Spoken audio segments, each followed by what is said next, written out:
જો આપણે ડરના ઓછાયામાં જીવીએ તો બુદ્ધિ પણ આપણી ભ્રષ્ટ થઈ જાય છે, પરંતુ સાચું બોલવામાં આવે તો બુદ્ધિ અને બળ પણ કામ લાગે છે.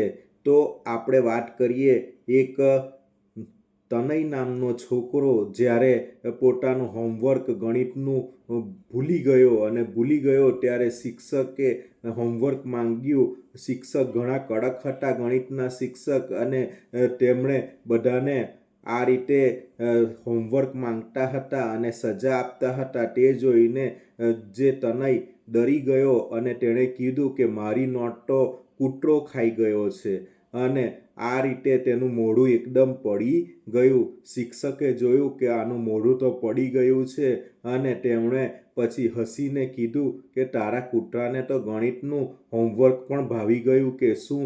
અને આમ કરીને માહોલને હળવો કર્યો અને પછી કહ્યું કે તું સાચું કહી દે કે તારી ગણિતની નોટ ક્યાં છે? ત્યારે તનયે કીધું કે મારી સાહેબ રમવા ગયો હતો અને લેસન ભૂલાઈ ગયું હતું, અને તેથી મારથી લેસન થઈ શક્યું ન હતું, અને તેને કારણે હું ઘરે જ નોટ ભૂલી ગયો છું.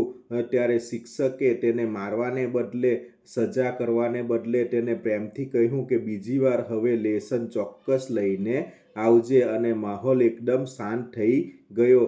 અને આમ સત્ય બોલવાથી હંમેશા કેટલીક વાર આપણું તો ભલું થાય જ છે, પરંતુ સત્ય બોલવાથી વાતાવરણ પણ સુધરી જાય છે.